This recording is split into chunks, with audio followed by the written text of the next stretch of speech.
The galaxy's largest arena stretched across the barren wasteland of Veritrax 4, a moon where the mountains looked like jagged teeth and the skies constantly flickered with electric storms. It wasn't just a place for entertainment. It was where destinies were decided, where warriors, those brave enough to step foot inside, were tested in battles so brutal they'd make even the most hardened soldiers flinch. Today, however, something was off. As the crowd roared in anticipation, the colossal gates to the arena opened, revealing a figure that didn't quite fit the usual bill of seasoned champions. Kale, the human, stood at the center of the stage, stretching in what could only be described as a half-hearted warm-up. His arms flailed wildly as he cracked his neck and adjusted the protective suit, too big, as though it was designed for someone at least 3 sizes larger. His hair, more unkempt than it had any right to be, caught the glare of the Veritraxian sun, and his eyes? They had the distinct look of a man who had absolutely no idea how he ended up here. A chorus of laughter erupted from the stands. "Who's the guy in the pajamas?" someone shouted. A few others joined in, mimicking Kale's uncoordinated stretches. Meanwhile, Soraya, the alien warrior, stood off to the side, her blue skin shimmering under the harsh lights, a perfect image of poise.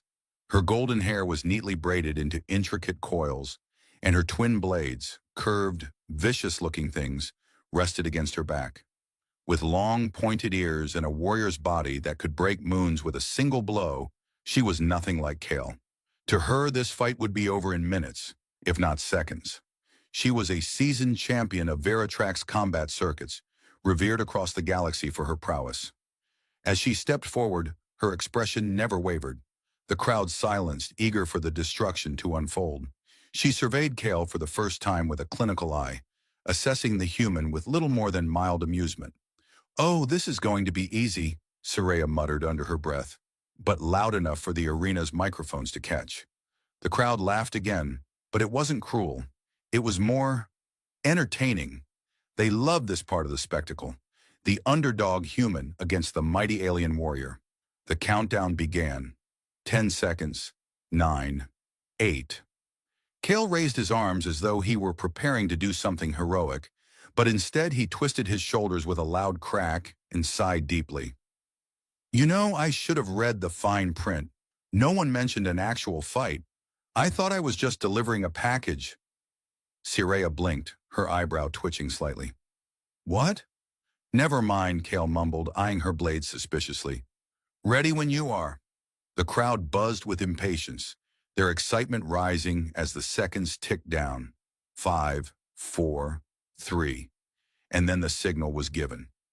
Kale sprang forward with all the grace of a drunk flamingo. He leaped into the air only to crash onto his face in a spectacular, limbs-flailing, twisting ball of chaos. He grunted as he bounced and landed awkwardly on his back, staring up at the sky like a man who had just realized he'd made the worst decision of his life. Soraya stood frozen, watching the display. The crowd, sensing an embarrassing moment, began to murmur nervously. Even Soraya, who had fought entire armies with ease, was taken aback by the spectacle. "Okay, I admit," Sale groaned, picking himself up and dusting off his pants. "That wasn't the plan." "Clearly," Soraya responded, her voice dripping with sarcasm. Kale grinned sheepishly, still on his feet. "But I'm still in the game, right? I mean, I'm here, sorta." Soraya narrowed her eyes. She'd expected an easy fight, a swift victory. But now she had no idea what this human would do next. As far as she could tell, his style was a mixture of complete and utter chaos, with a dash of blind luck. With an exasperated sigh, Soraya advanced, her movements fluid, graceful. She aimed a quick strike with her blade, expecting to end this little charade before it got out of hand. But Kale wasn't where he should have been. He wasn't even in the same hemisphere of reality. Soraya stared at him, her arms crossed. Was he joking, or was he simply incapable of holding himself together? The crowd, meanwhile, was howling with laughter. "Look at him go! He's like a human tornado," someone yelled. "Or a human disaster," another voice chimed in. Soraya sighed again, her patience thinning. She raised her blade, preparing for a decisive blow, when, of course, Kale, in his infinite wisdom, sprinted directly at her with all the finesse of a half-blind squirrel trying to avoid a hawk. He didn't even attempt to dodge. Instead, he went for her ankles, attempting to trip her up, but instead ended up grabbing her booted foot and dragging her to the ground. Soraya blinked, slowly. Then she pulled herself back up, carefully brushing the dust from her armor, which, surprisingly, was still intact. "This is absurd," she muttered, looking down at the human, who was now rolling around on the ground, unable to untangle himself from her leg. "Hey, it's a strategy," Kale protested from beneath her. "Strategy?" Soraya repeated incredulously. "You're lucky you're still conscious." "Lucky is my middle name," Kale grinned. "Well, technically it's Kale, but you get the point."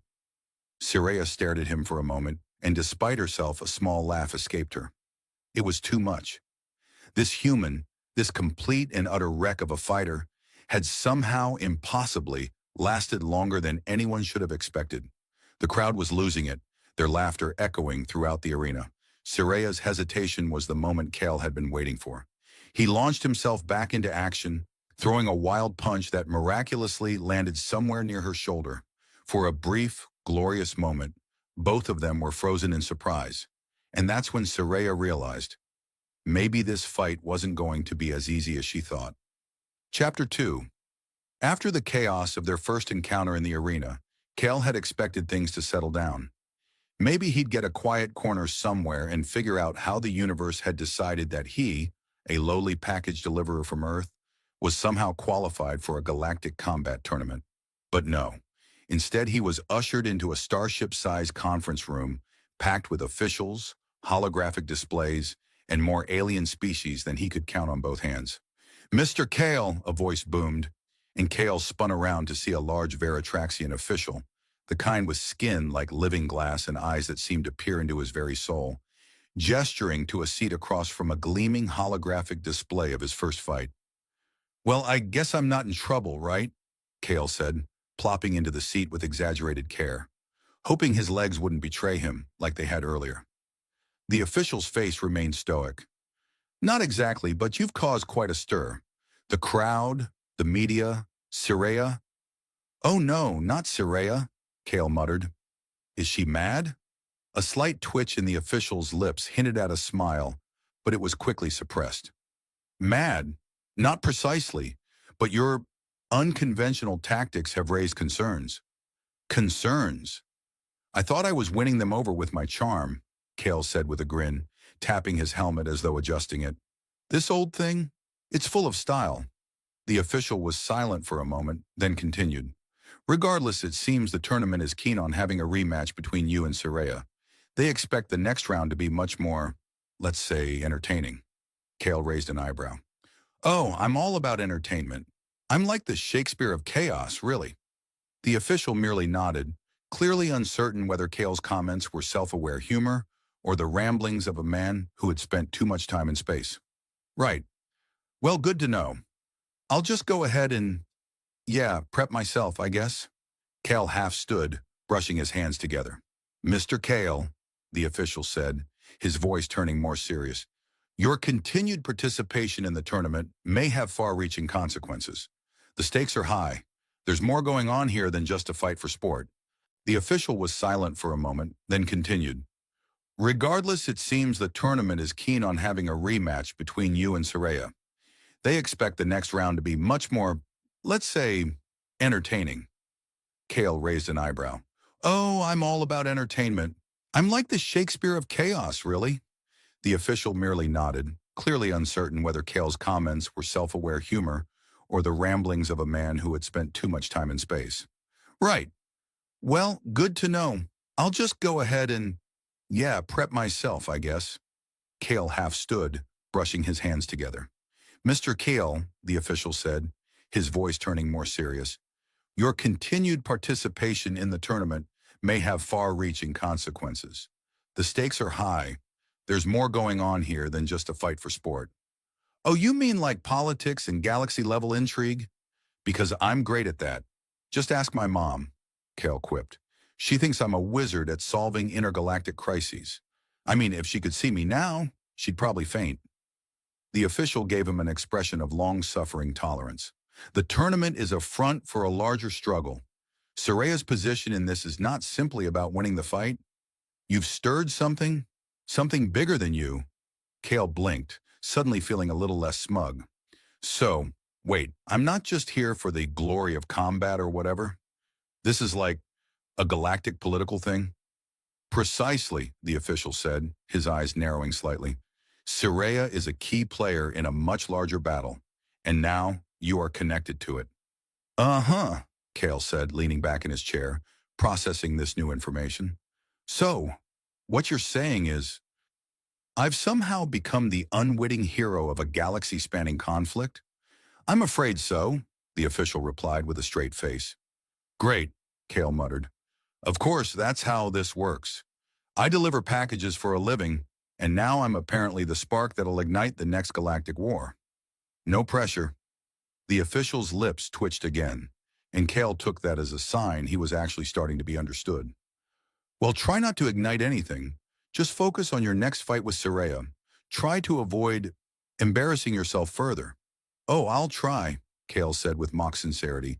I'll just not trip over my own feet this time. Later that day, Kale found himself back in the arena, preparing for his second round with Soraya. This time, the stakes felt higher, literally. The arena had been modified for zero-gravity combat, a flashy display of technology and danger. The stands were filled with more spectators than before, many of whom were alien dignitaries, their faces illuminated by the shifting colors of the holographic advertisements above. Zero gravity, Kale muttered to himself, trying to get a feel for the strange suit they'd given him for this round. It was tight, uncomfortable, and made his movements even more awkward than usual. Well, at least I'll float around like a confused space cowboy. You're going to need more than that to keep up, came a voice from behind him.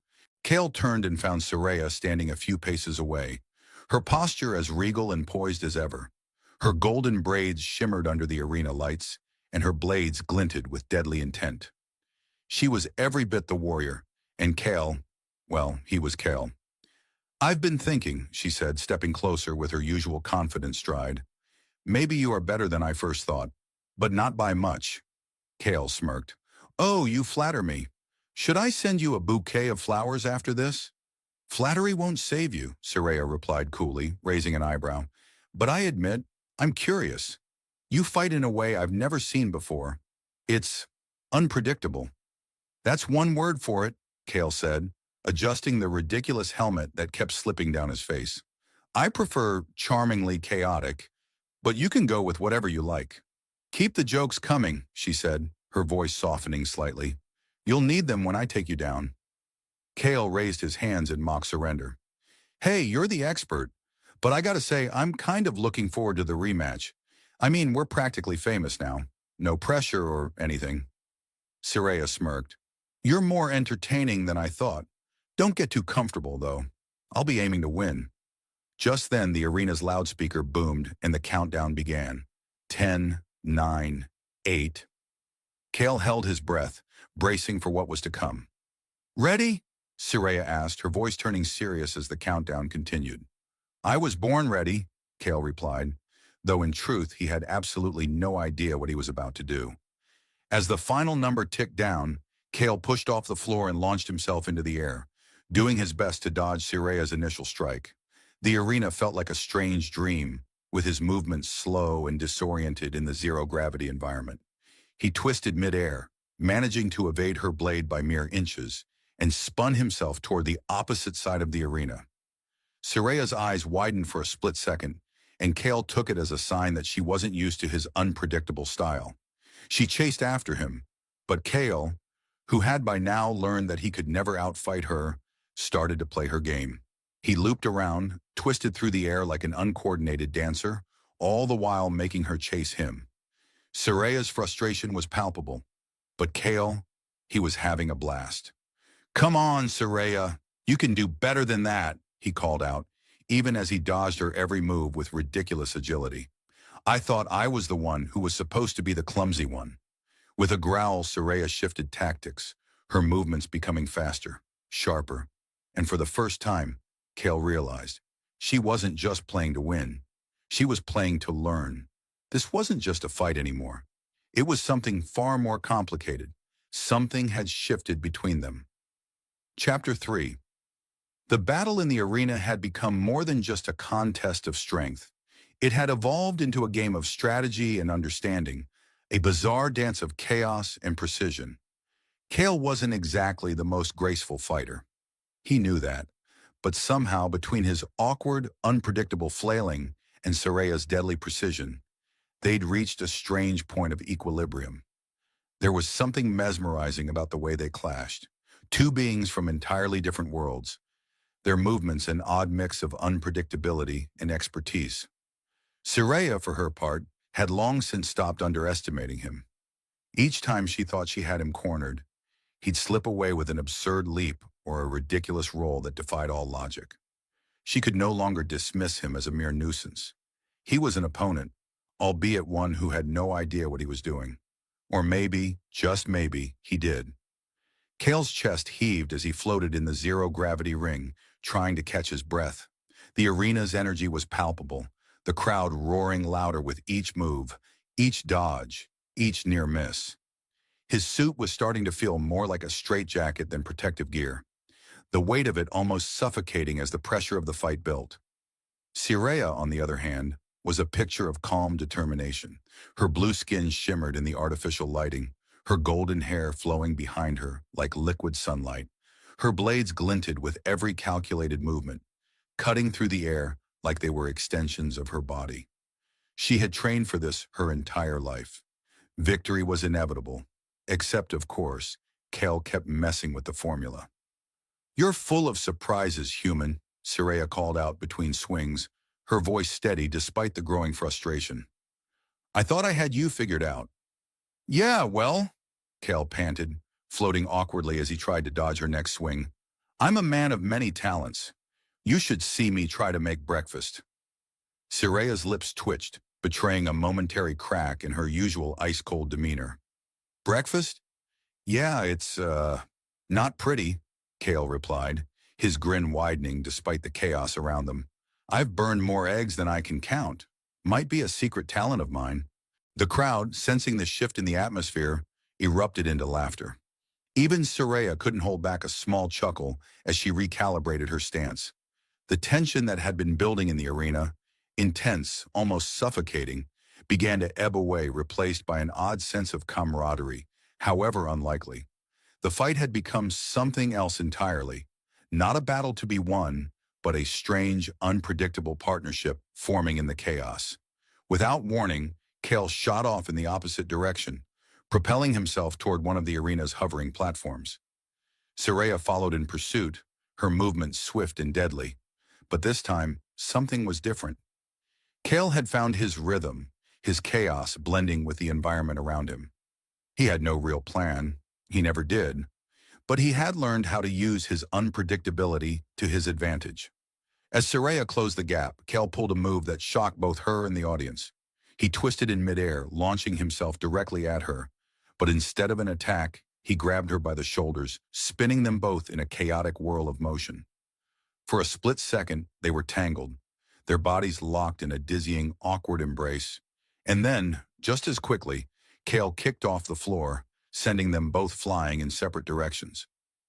Soraya floated back, her expression one of disbelief. She had never been caught off guard like this, least of all by a human who couldn't even seem to walk without tripping. "Not bad, huh?" Kale called out, his grin wide, still hovering in the zero-gravity space. "Now you see how I operate." Soraya's eyes narrowed, but she couldn't help the smile that tugged at the corner of her lips. "You're infuriatingly skilled." "Infuriating?" Kale raised an eyebrow. "That's a new one. Most people just call me disastrous." She chuckled, the sound strange and alien in the context of their wild, floating battle. "You're a mess, Kale, but I think I'm starting to respect that." Kale's heart skipped a beat. "Respect? From you? Wow, now I know I've made it." The words, lighthearted as they were, seemed to shift something between them. The battle, which had started as an absurd spectacle for the crowd, had slowly become a test of wills, an intricate dance of two opponents who had, despite all odds, started to understand each other in a way neither had expected. "You're different from the others," Siraya said, her voice steady once more. "I can see that now." "Is that your way of saying I'm not completely useless?" Kale asked, still hovering in place, a mix of exhaustion and exhilaration on his face. Siraya tilted her head. "Maybe." The final round loomed on the horizon. Both were exhausted, their bodies aching from the relentless battle. But Kale somehow had found a second wind. The chaotic nature of the fight had become his strength. Siraya, the consummate warrior, had become more than just a fearsome opponent to him. She had become someone to match him, to challenge him in a way no one else ever had. With a final decisive move, Siraya lunged. But instead of her usual calculated strike, Kale threw himself into an audacious spin, managing to catch her blade with his own helmet, the impact sending both of them spinning in a wild corkscrew. The crowd gasped as the two fighters twirled in the air, locked in a final clash of strength and resolve. In that moment, the inevitable happened. Siraya, caught off guard by Kale's wild move, lost her grip on her blade, which spun away into the depths of the arena. She found herself suspended in midair, breathing heavily, and for the first time in the entire match, her armor was a bit worse for wear. Kale, his expression both triumphant and completely exhausted, floated a few feet away, looking at her with a kind of understanding. "I guess this means I win, huh?" Kale said, out of breath, but somehow managing to stay on his feet. Siraya, still suspended in the zero gravity, looked at him for a long moment. "No, Kale, you don't win. We both do." The arena erupted in cheers. The spectators who had come for violence and blood had witnessed something far rarer. An unexpected connection, a rivalry that had transformed into something more profound. And as the crowd's deafening applause echoed through the arena, Kale and Siraya locked eyes, an unspoken understanding passing between them. The aftermath was just as strange as the fight itself.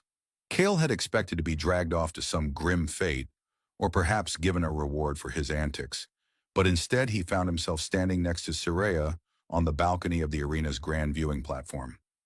The stars stretched out in front of them, vast and endless, as though the universe itself was watching them.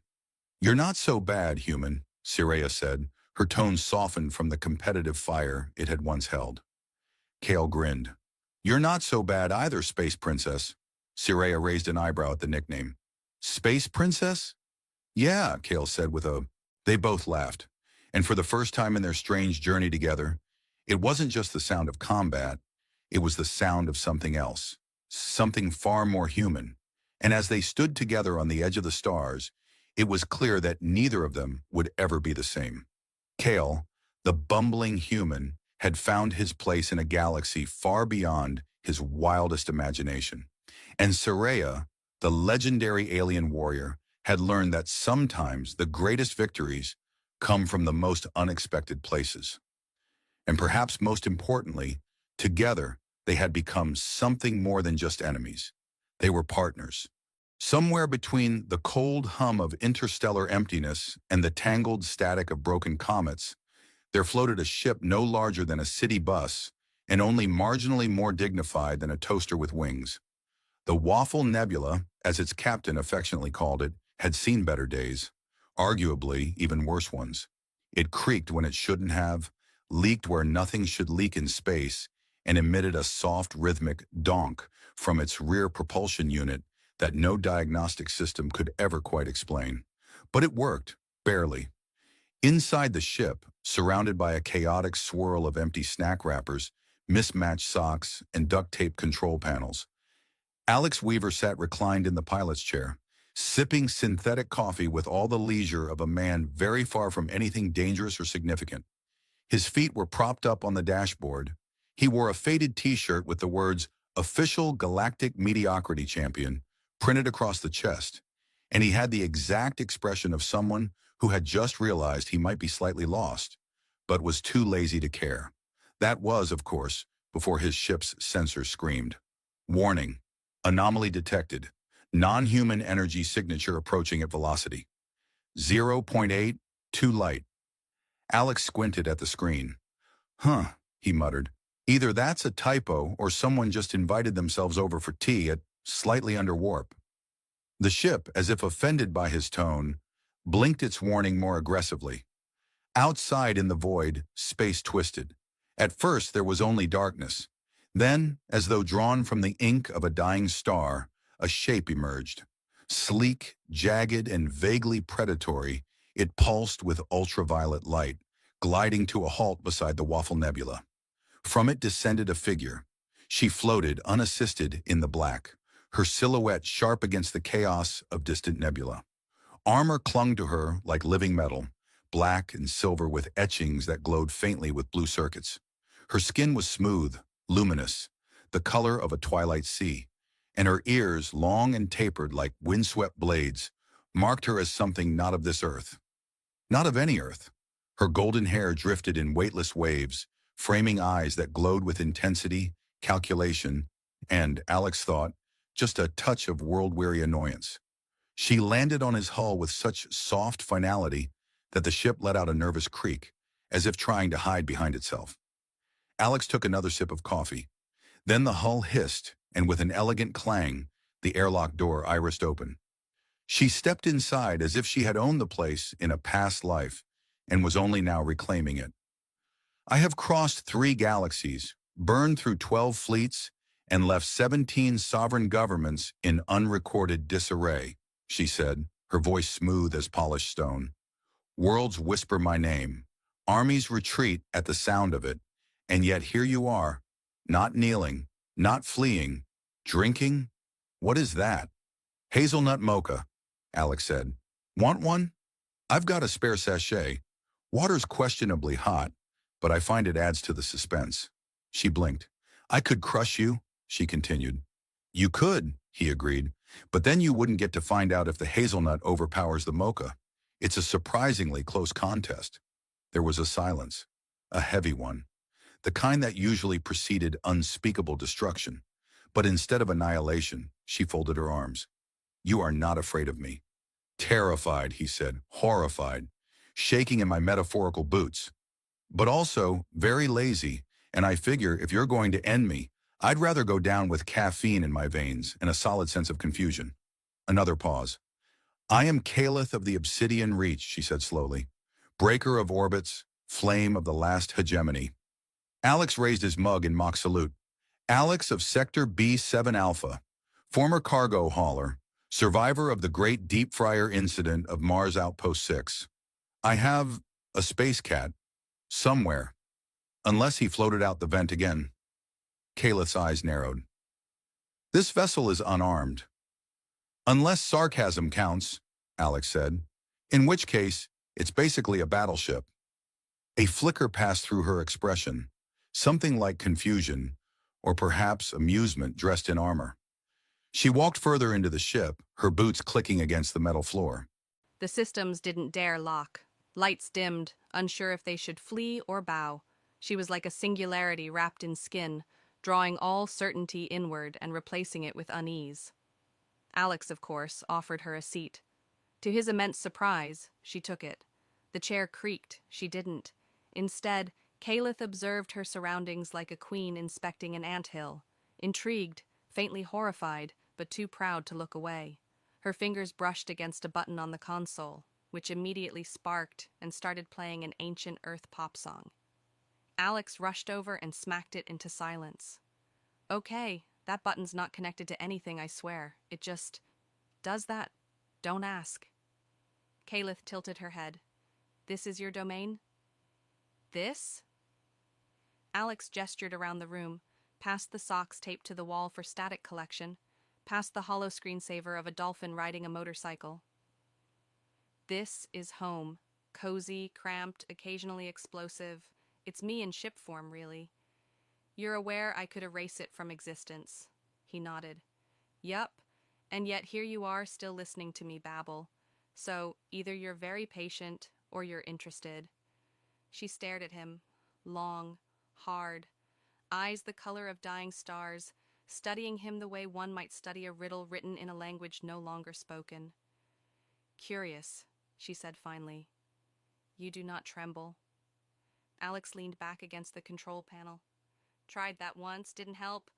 Besides, I figure you've seen all the terrified grovelers already. Why not mix it up?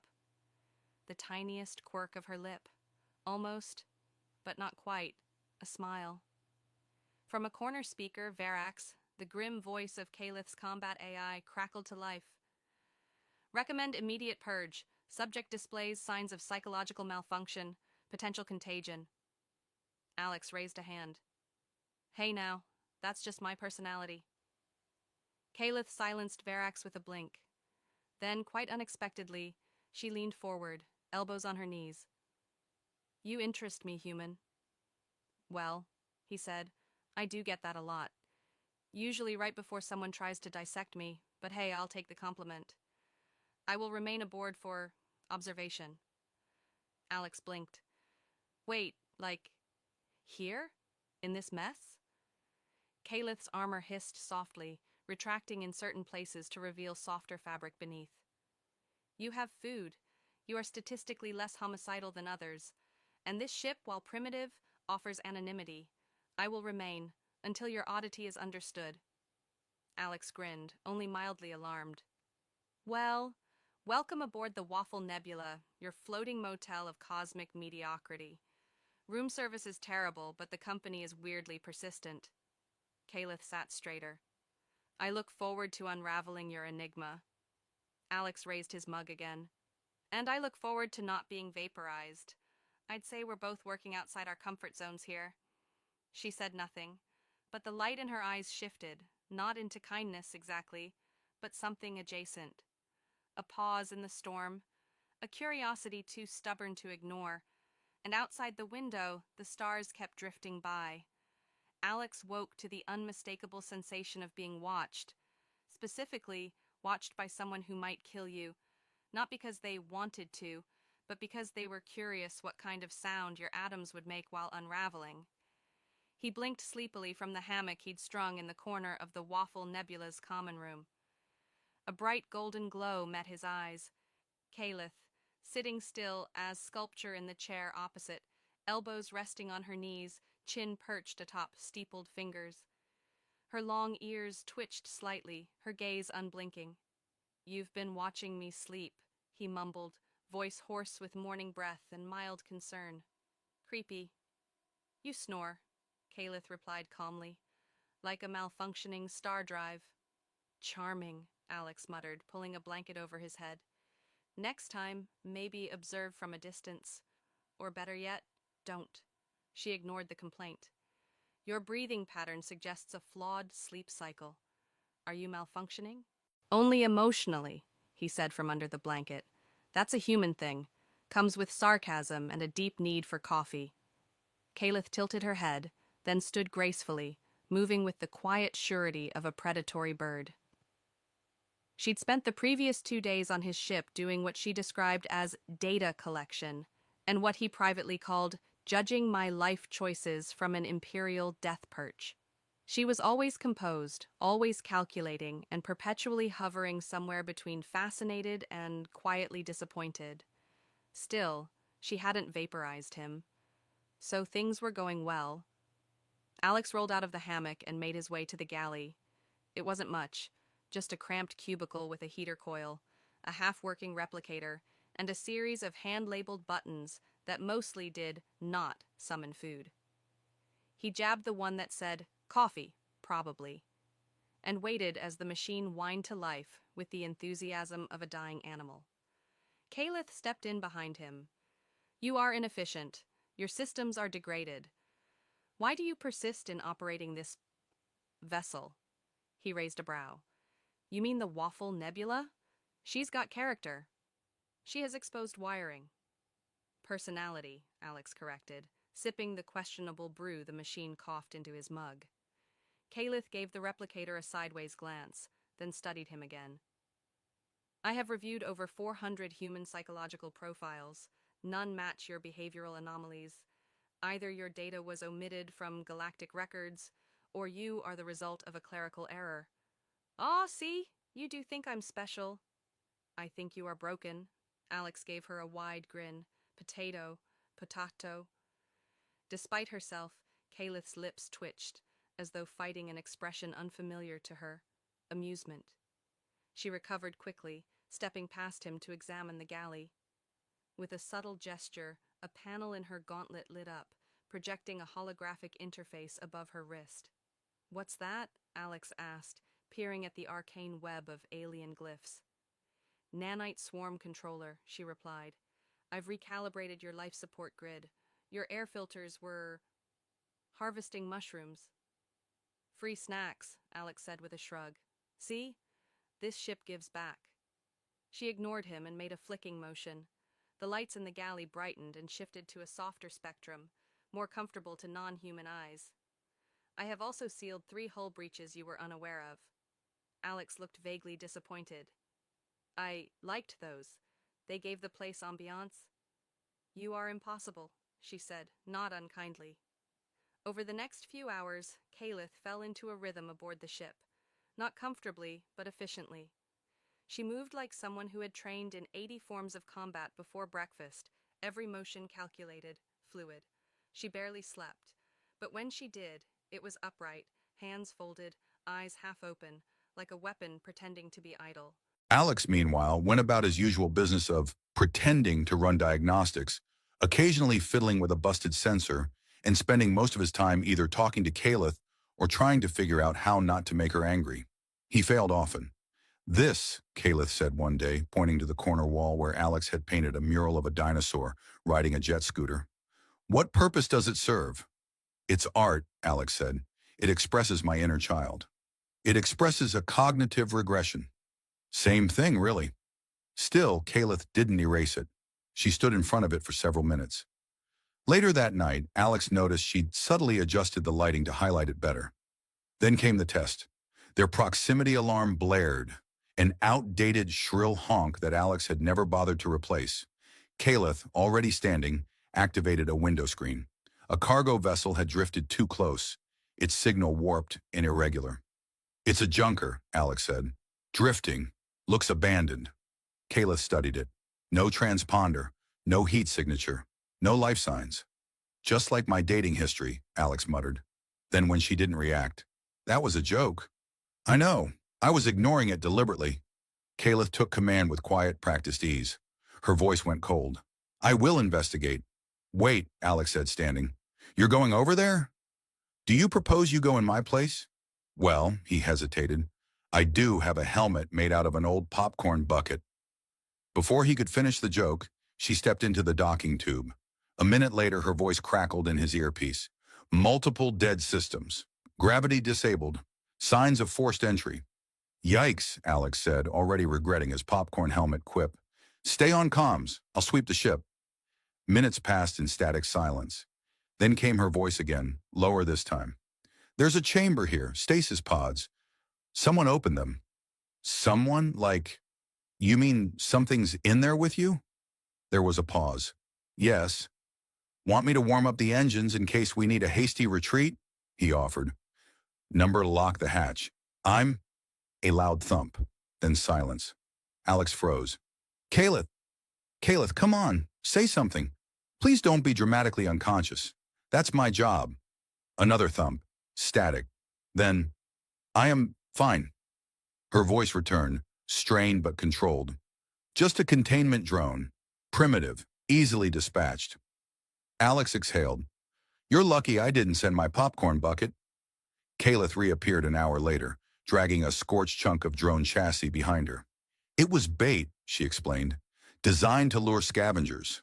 He blinked. "And you went anyway." "I suspected it might be dangerous."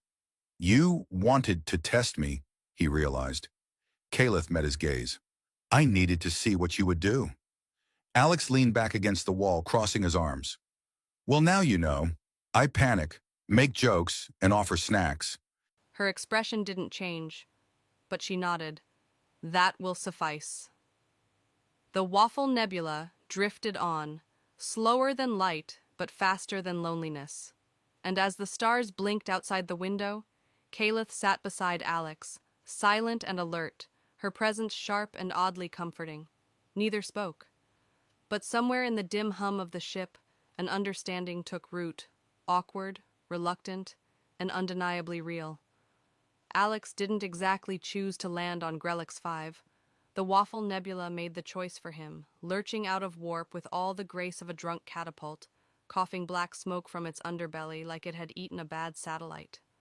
Warning lights blinked in cheerful chaos while the emergency klaxon played a warped version of an old Earth ringtone, something suspiciously close to a boy band from the early 2000s. Caleth was already in the cockpit, eyes fixed on the readouts. Atmospheric entry will be turbulent. Turbulent! Alex shouted over the groaning bulkheads. Caleth, half the ship's hull just waved goodbye. You exaggerate. Then why did it scream?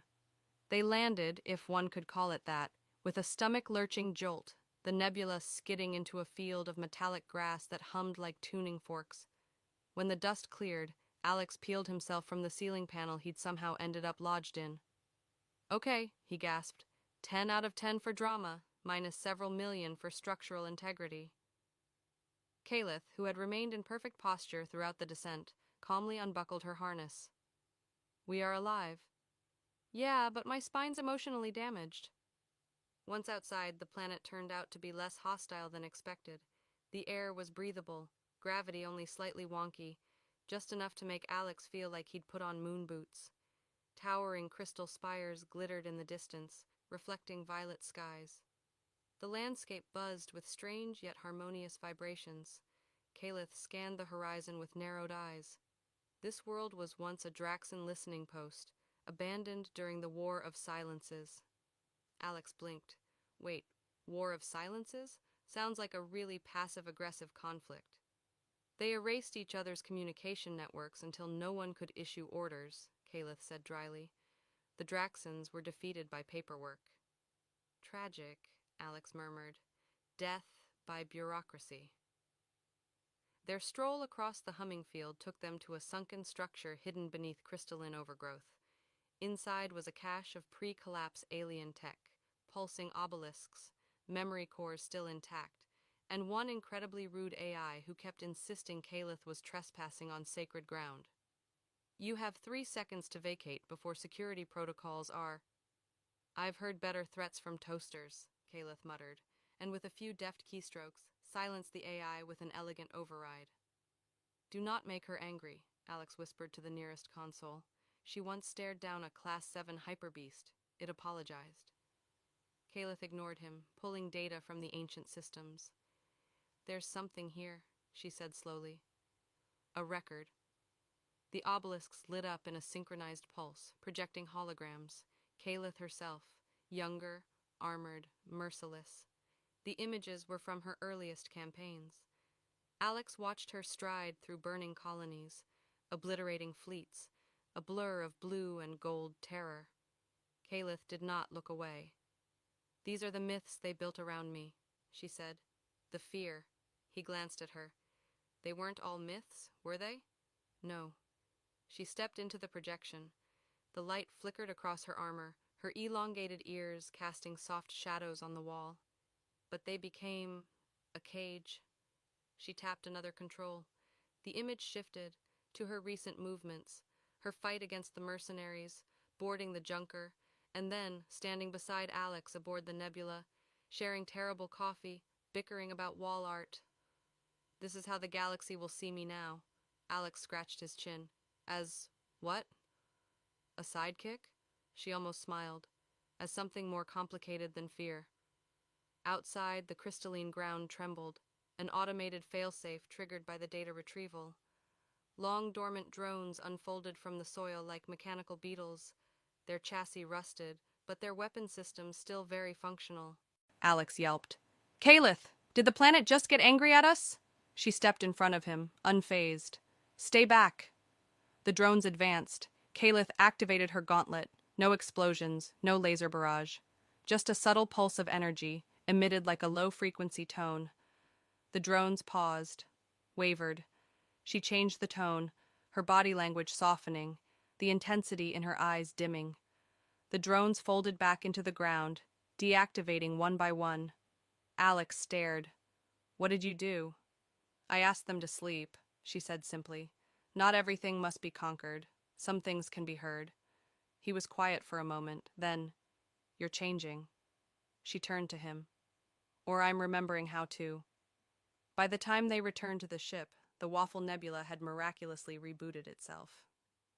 Calith insisted it was due to a timed repair nanite sequence. Alex suspected it was fear of her voice. They lifted off without further incident, cruising into the open starfields, letting silence stretch between them, comfortable, not tense. Later, in the common room, Alex poured 2 cups of replicated coffee. He handed her one, and when she sniffed it suspiciously, he said, "Relax. I programmed it to only taste slightly like regret today." She took a sip, blinked. "It is tolerable. That's the best review this ship's ever gotten." He settled across from her, gaze drifting to the stars. "So, what now? You've seen the galaxy doesn't fear you quite as much anymore. At least, not here." Calith looked at him. "I expected to destroy you. I remember, very vividly, especially the laser sword part. But I didn't. And now, I don't wish to." He raised his mug in a mock toast. "To not destroying me." She tapped her mug against his. "A milestone." He studied her for a beat longer. "Why didn't you? At the start?" Calith didn't answer immediately, then quietly, "Because you were the first one who looked at me, and didn't try to run. Or kneel. You mocked me. You offered me coffee. You painted dinosaurs on the wall. Technically, it was a velociraptor with a jet scooter." She ignored the correction. "You treated me like I was human." Alex shrugged. "You act like one. Sometimes, when you're not threatening to vaporize vending machines." She tilted her head. "I may remain feared, but perhaps now, not only feared." They fell into silence again, but a different kind this time, softened by understanding. Outside, stars blinked like patient eyes. Somewhere in the distance, a comet streaked past, a gleaming silver thread through the black velvet of space. Alex leaned back, arms folded behind his head. "You know, Calith, I think you're the best accidental roommate I've ever had." "You are the only one I haven't disintegrated," she replied evenly. "So the standard is low." He grinned. "Works for me." The Waffle Nebula sailed on, patched together with scrap and sarcasm, 2 unlikely companions aboard a ship that probably shouldn't fly. And yet, somehow, it did. In the end, the galaxy still feared her, but not him, and that made all the difference. When the human ship broke through the mesosphere of Sapphira Prime, it did so with all the grace of a drunken Glathox beetle. Nurse Varel saw the tail of fire streak across the pale green sky just as she was setting down her 3rd mug of synth root extract, her only source of caffeine and patience on a double shift.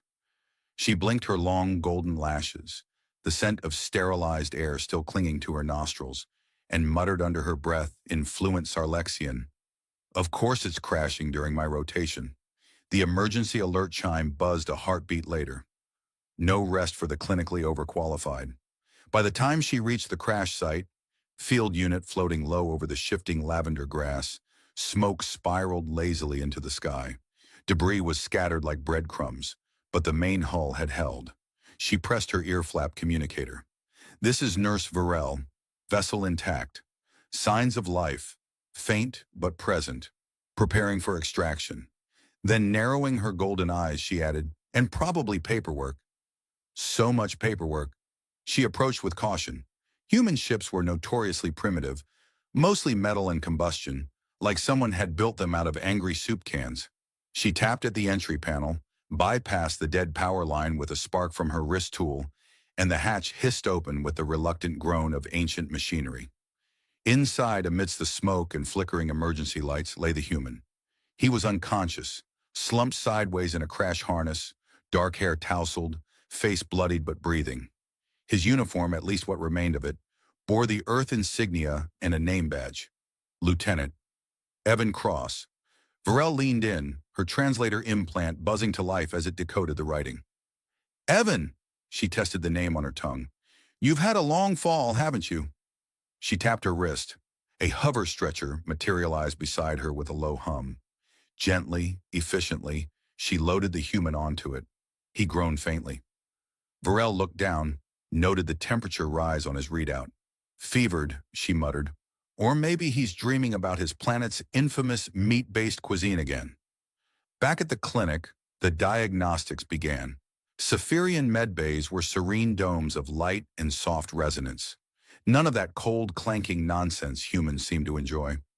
Evan lay on the main biobed, biosensors crawling over his limbs like lazy silver caterpillars, scanning vitals and cellular structure. Varel watched the feed with interest. Human biology was messy but intriguing. Red blood, strange hormone levels, the occasional sneeze at pollen that wouldn't bother a dust mite. She cataloged the data while humming a lullaby from her larva days, a habit she had picked up during rotations in the pediatrics wing. Then it happened. She was halfway through monitoring his dermal responses when she noticed a rapid blood pressure shift, a strange muscle contraction, a swelling, specifically a very localized swelling at the center of his lower anatomy. Her ears twitched. "What is that?" she whispered, peering closer. "Inflammation? Parasitic reaction? Sudden fluid retention?" The swelling pulsed again, as if it heard her and wanted to say hello. Varel recoiled, then leaned back in, scientific curiosity winning out over caution. Her fingers hovered over her scanner, then adjusted the wavelength. "No sign of toxin," she muttered. "No cellular degeneration, but increased blood flow? To what purpose? It's like his anatomy is celebrating something." She frowned. "Is this a defense mechanism?" The patient stirred. His eyes fluttered open. Varel stood upright, all professionalism. "Lieutenant Cross, you are in the Saphirian Medical Dome. You crash-landed. I am Nurse Varel, and you appear to be undergoing an unexpected anatomical reaction." He blinked at her, slightly dazed. "Anatomical? What now?" She gestured downward. He followed her gaze. A pause. Then he groaned and covered his face with both hands. "Oh no. Is it dangerous?" she asked sincerely. "Do I need to isolate the limb? Apply cold? Remove it entirely?" "Absolutely not," he said quickly, sitting up too fast and grabbing his head. "It's not. It's normal. Well, relatively, for humans. For human males. It's just biological response. Involuntary. Could we not talk about it with lasers pointed at it?" Varel stared at him, her long ears twitching. "This is normal?" He nodded. "Yeah, embarrassingly normal." A beat of silence passed. Varel's expression was unreadable. Then, without warning, she burst into a bright trill of laughter. It bounced off the glass walls like chimes. "Your species is hilariously inefficient? Your body just does this?" "Apparently, yes," Evan muttered. "Especially around, stimulating surroundings." She paused. "Stimulating? Well, you're, pretty. In a kind of alien, elven, space princess way." Her ears turned a slight shade of violet. "I see," she said finally. "So I have unintentionally caused an episode. That's one way to put it." She turned away, muttering into her data tablet. "Note, patient's condition is not terminal. However, susceptible to visual stimuli. Will advise dimming lights and perhaps wearing a bag overhead next time." "I'm right here," Evan said, deadpan. "Yes, but I am processing trauma," she replied with mock seriousness. "You must understand, your biology is like an unsupervised experiment. Things just happen and no one knows why." "That's not untrue," he admitted, chuckling. The tension softened like cooling plasma. Varel handed him a cup of hydration gel, flavored faintly of sea mist, and perched on a stool beside him. She watched him sip with the wariness of someone expecting betrayal from a beverage. He winced.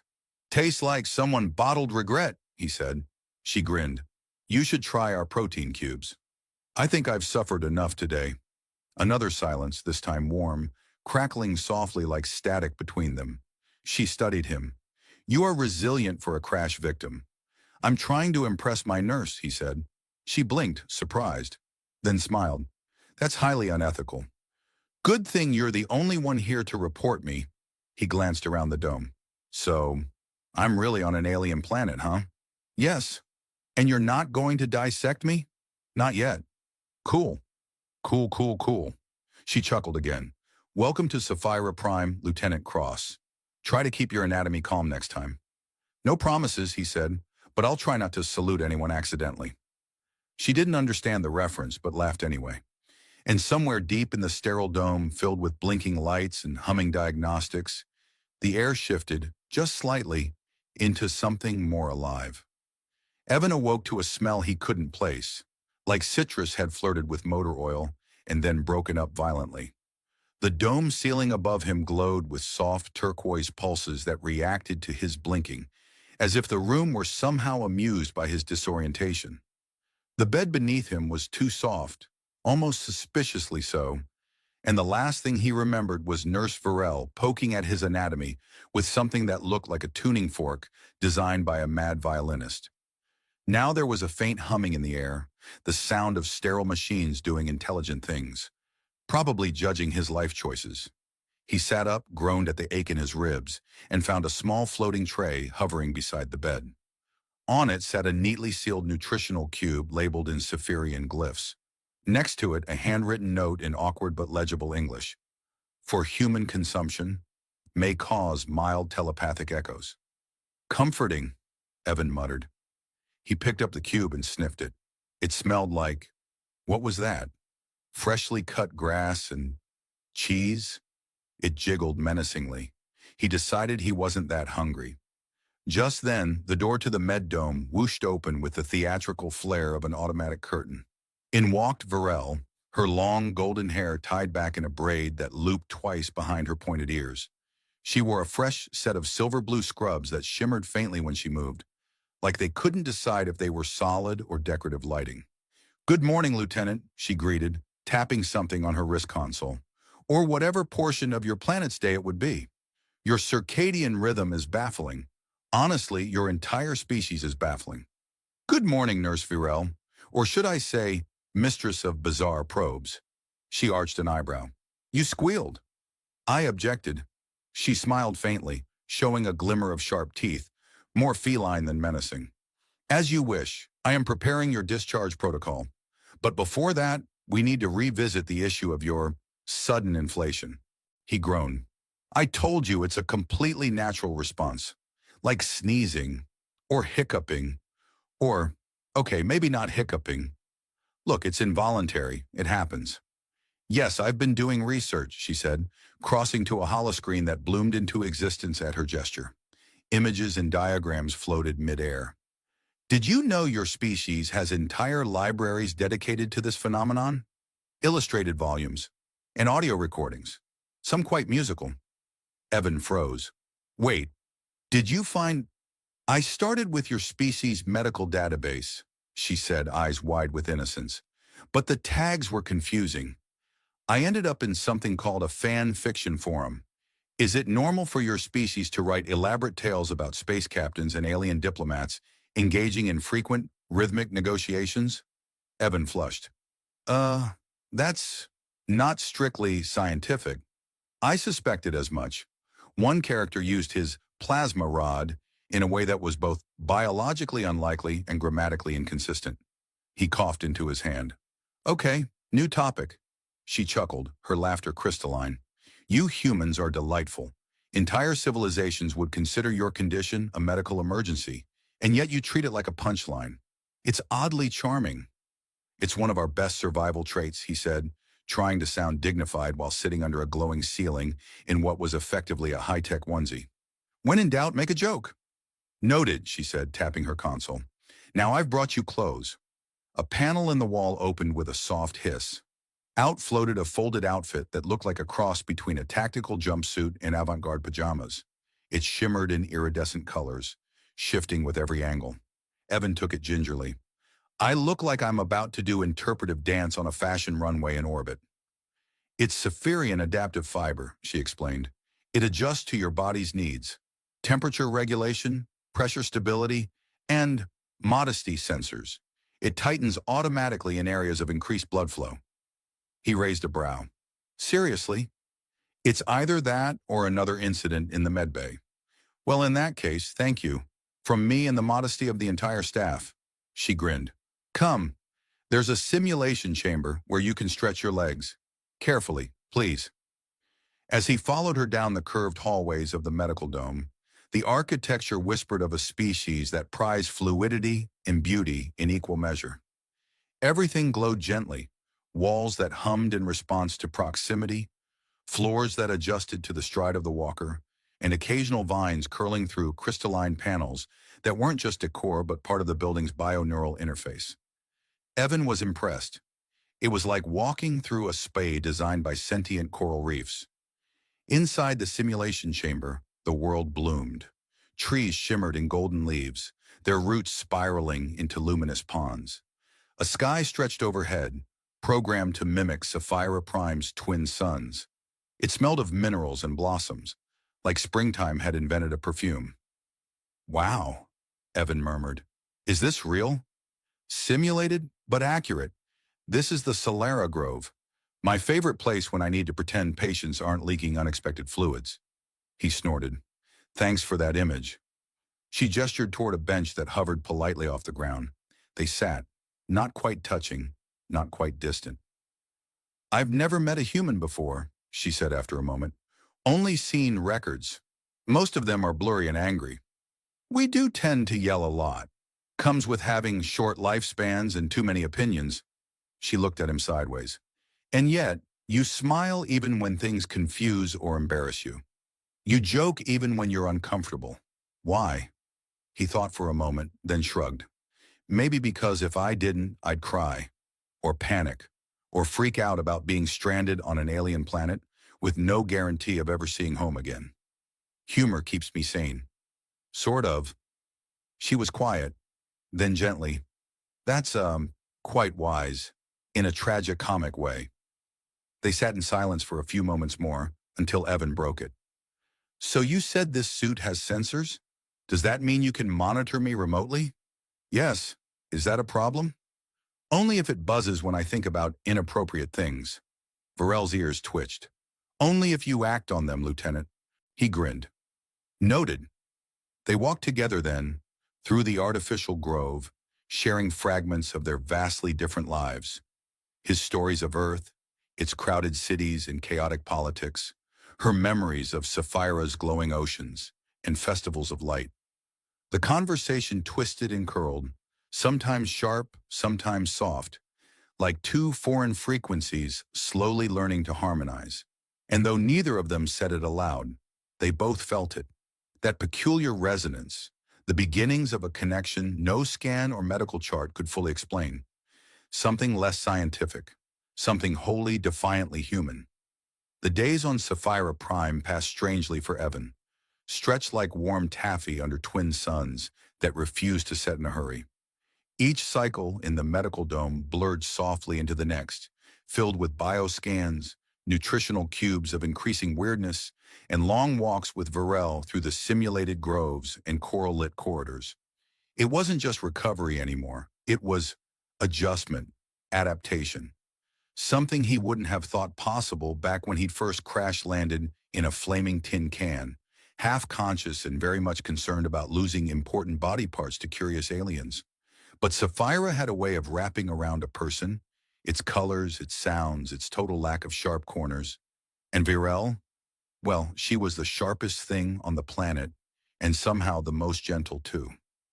Today, Evan sat on the observation deck of the outer dome, sipping a cup of slightly too blue tea Varel had insisted was good for nervous mammalian glands. It fizzed faintly every few seconds, which didn't help his nerves in the slightest. Still not sure if this tea is calming me down or slowly dissolving my liver, he muttered, watching the horizon where Sapphira's smaller moon crept along lazily like it had nowhere to be. It's doing both, came Varel's voice behind him, but in a very balanced way. He smiled without turning around. Comforting, nurse. She joined him at the railing, long coat trailing behind her like a ripple in moonlight. Today she looked different. No med scrubs, no scanners or gloves, just her. And yet she still carried that confident air of someone who could absolutely remove an appendix mid-conversation. There's news, she said, handing him a sleek datapad.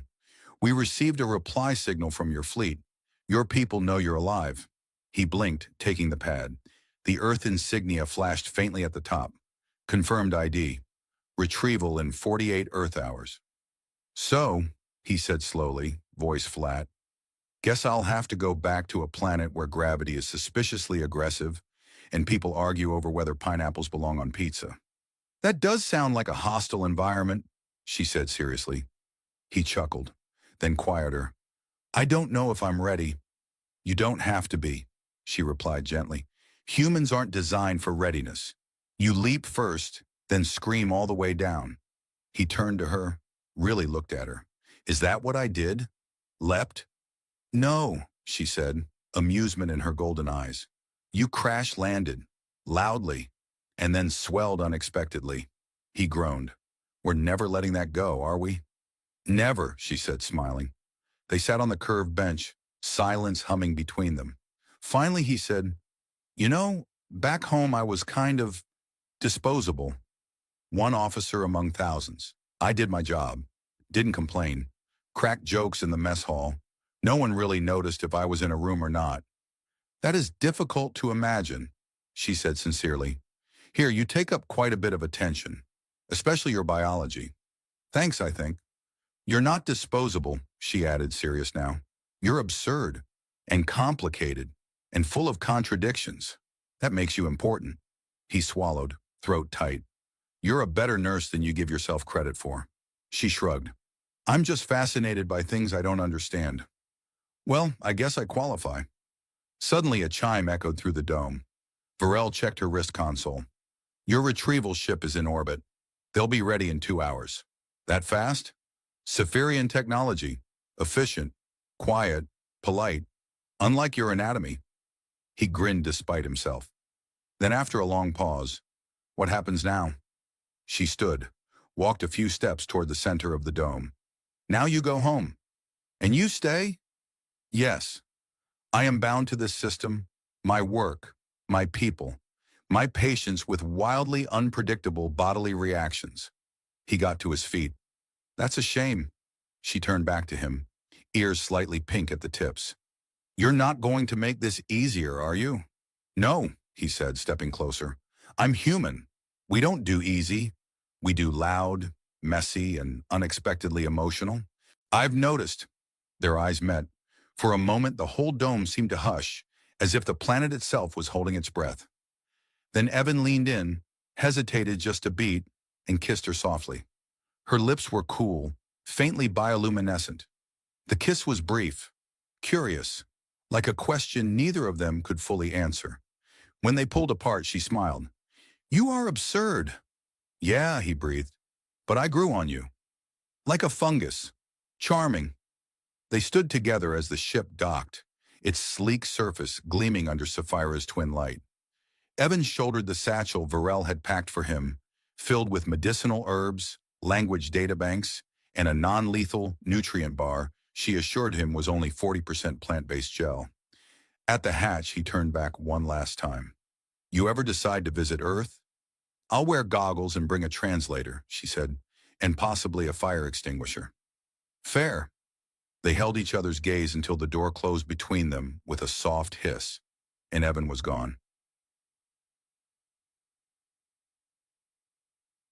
Weeks later, aboard an Earth med station orbiting Mars, Evan sat in a tiny white lab surrounded by chatter, equipment, and sterile boredom.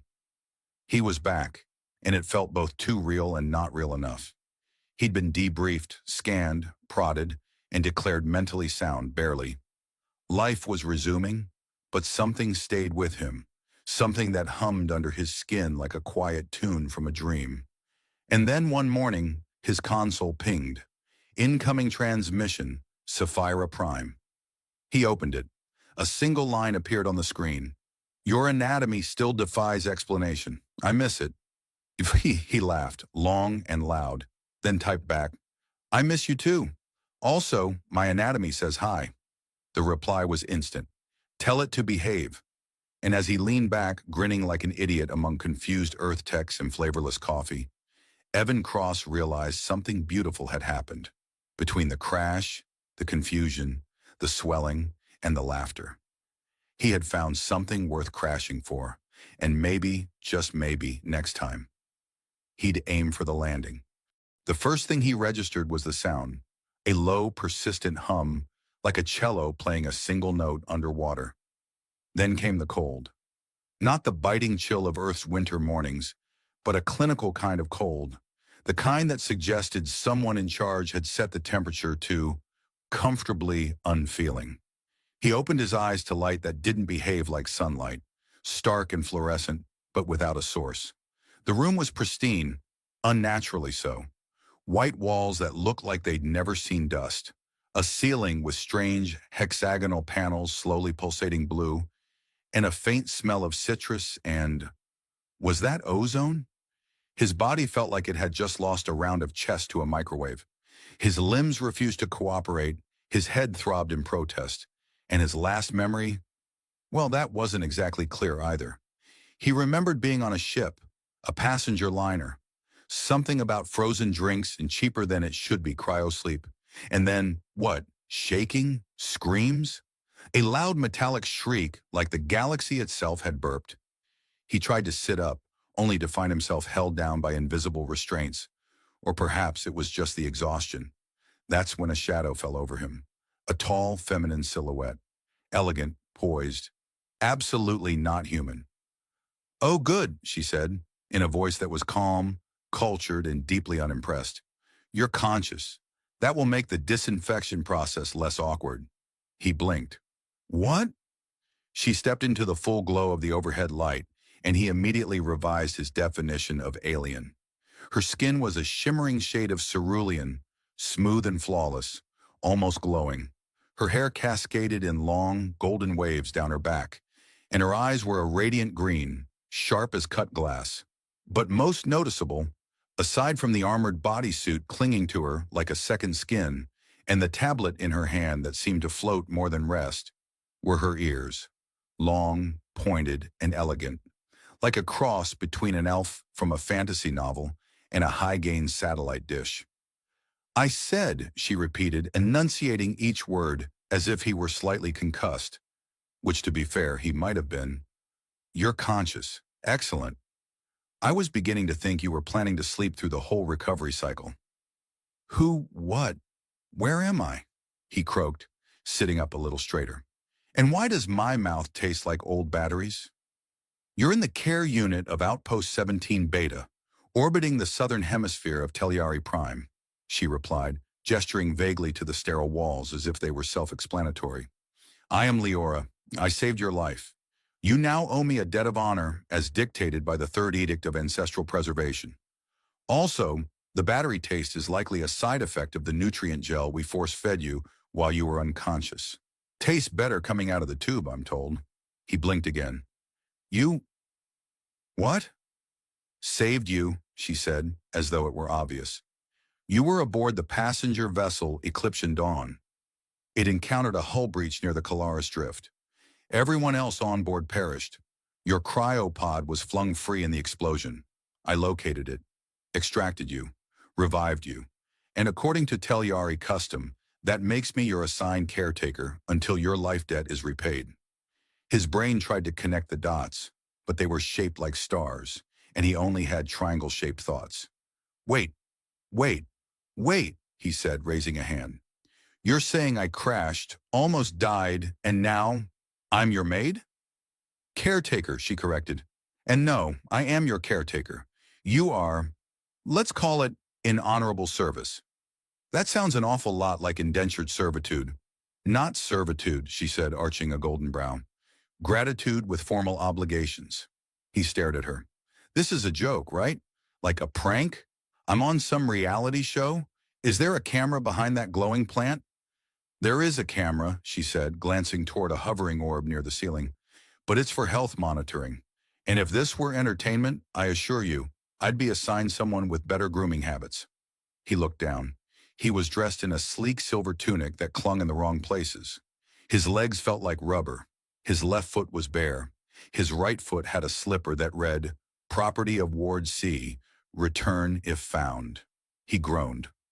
Leora stepped back, tapping her tablet with one long, slender finger. "Vitals within optimal range. Cognitive functions, debatable. You said I owe you a life debt, he muttered. What does that even mean? Is there a payment plan? Do I get weekends off? Are there union options? She didn't answer immediately. Instead, she turned toward a nearby wall and pressed her palm to a glowing panel. A compartment slid open with a soft hiss, revealing a tray of food, or what he assumed was food. It looked like someone had tried to reinvent pudding, but gave up halfway and added glitter. This is your first recovery meal, she said, placing it beside him. It will restore your cellular integrity. Try not to cry when you taste it. He eyed it warily. Is it alive? Not anymore, she said with a smirk. Despite his misgivings, hunger won. The glitter pudding turned out to taste like bubblegum and regret, but it did settle his nausea. Sort of. As the room buzzed softly with distant machinery, he found his gaze drifting back to Leora. Her posture was rigid, her movements calculated.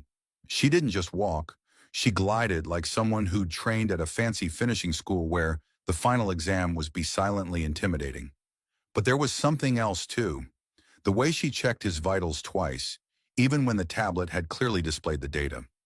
The way her hand hesitated before placing the food tray. Not uncertainty, care. So, you really watched over me this whole time? He asked cautiously. Of course. It would be irresponsible to leave you unattended. You nearly died. Twice, technically, depending on how you define metabolic stasis failure. He raised an eyebrow. And during that time, you didn't do anything weird? Like, draw on my face with alien markers? Number though I did take a neuroscan of your subconscious while you were dreaming. What?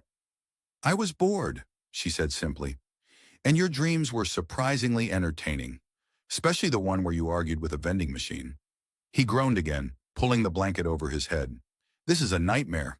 I woke up in a sci-fi fever dream, and my nurse is an alien elf with boundary issues. You're being dramatic, she said, folding her arms. And technically, I'm not an elf. Our species diverged genetically from Terran humanoid lines approximately 3 million years ago. Also, I am not a nurse. I have degrees. What's your degree in? Passive-aggressive hospitality, bioquantum healing, and diplomacy, and cultural patience, though I seem to be rapidly failing the last one. He peeked out from under the blanket. So what now? I just stay here until I repay this debt? What if I refuse? She gave him a look that could freeze plasma. Then I am obligated to place you in ceremonial stasis until a tribunal can assess your dishonor. Right. Okay, so staying it is. She nodded once, satisfied. Good. You'll begin integration training tomorrow. We'll start with Telyari customs and etiquette. Do try not to offend anyone important. Our last visitor accidentally gestured the mating proposal sign at the ambassador's wife. He sank deeper into the bed, sighing. Great. I survived a spaceship explosion just to be forced into finishing school with a blue-skinned space Valkyrie. You're welcome, she said, dry as a desert. And somewhere in the corner, the room's camera blinked quietly, recording the first awkward day of what would prove to be the strangest partnership in 3 galaxies.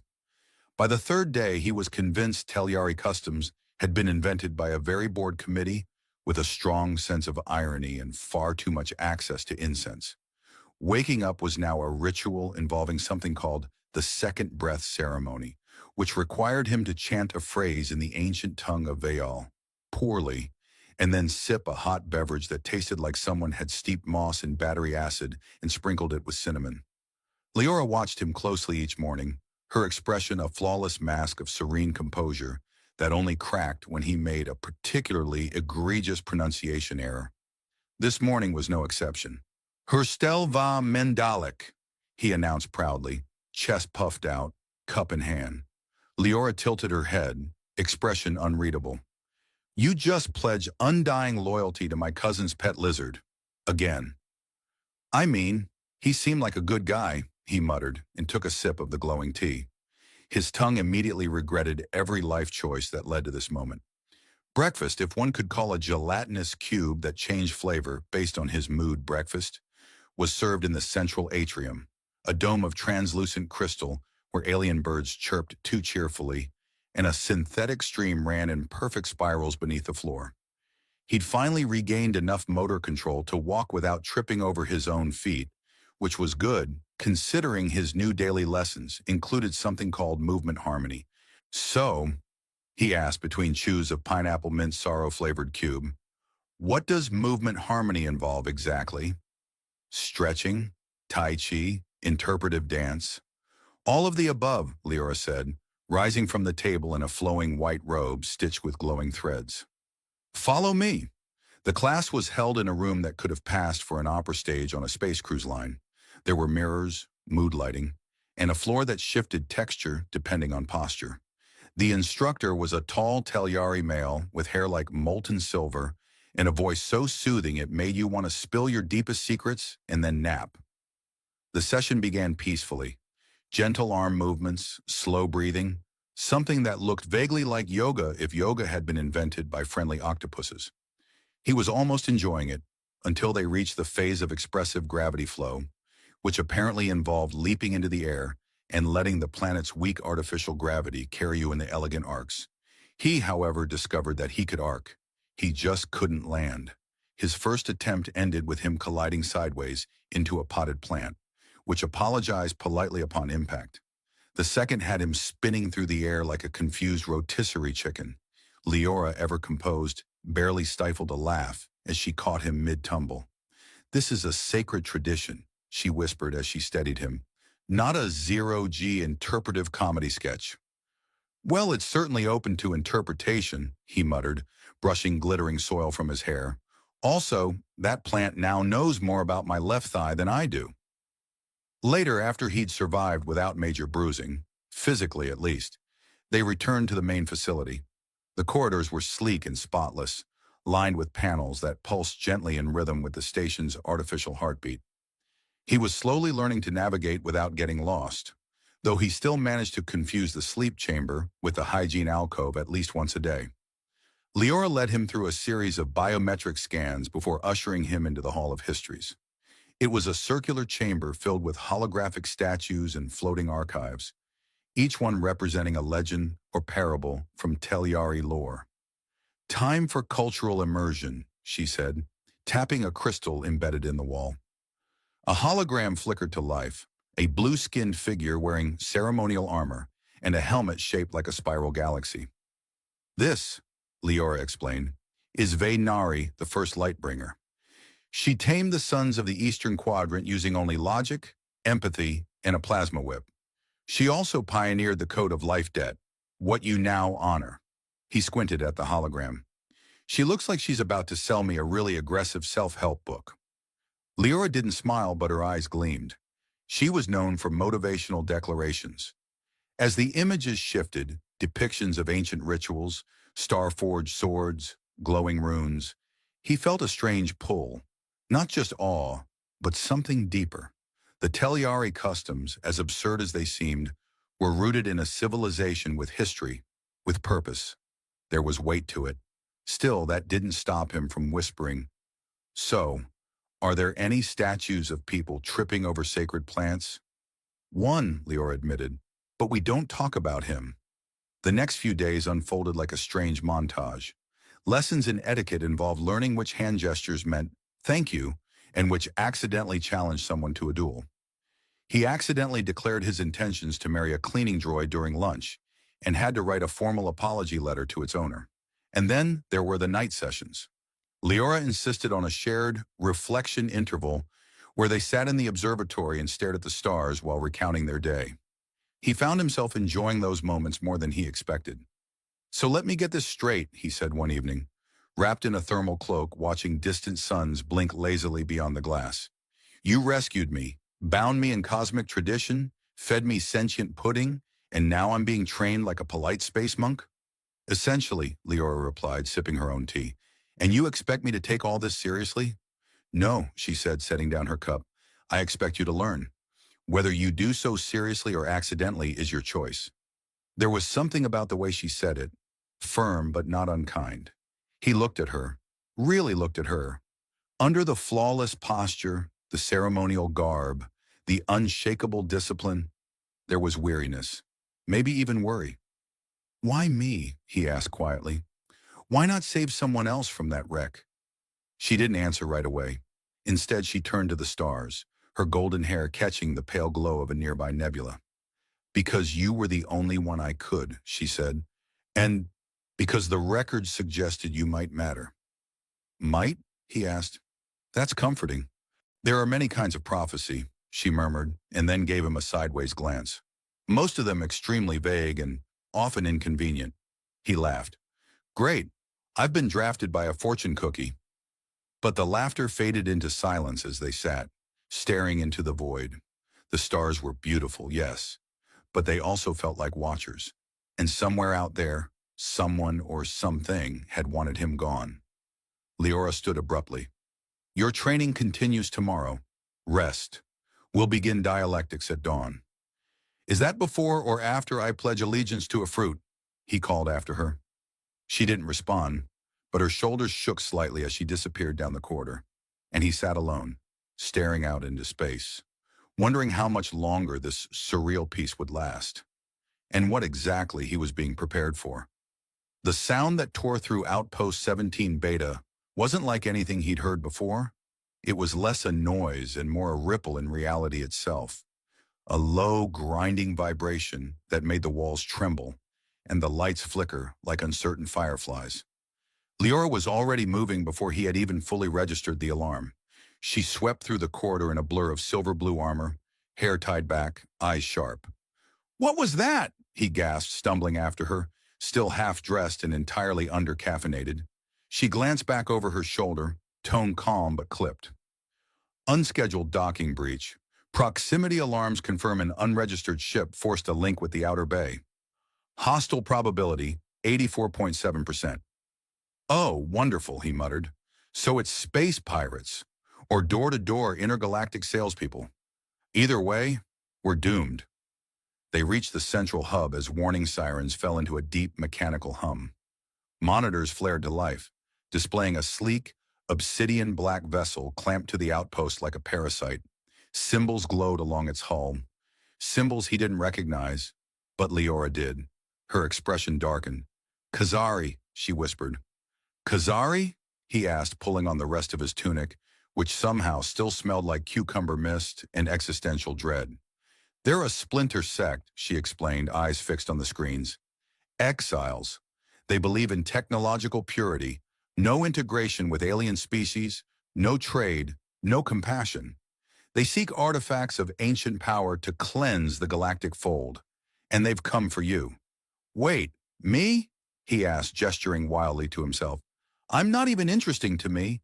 Why would space supremacists want anything to do with me?" Leora hesitated. Then finally she turned to him, her voice quieter. "Because the artifact I recovered with your cryopod, it's bonded to your neural signature. The wreckage contained a relic, the heart of Vaynari. It chose you." He blinked.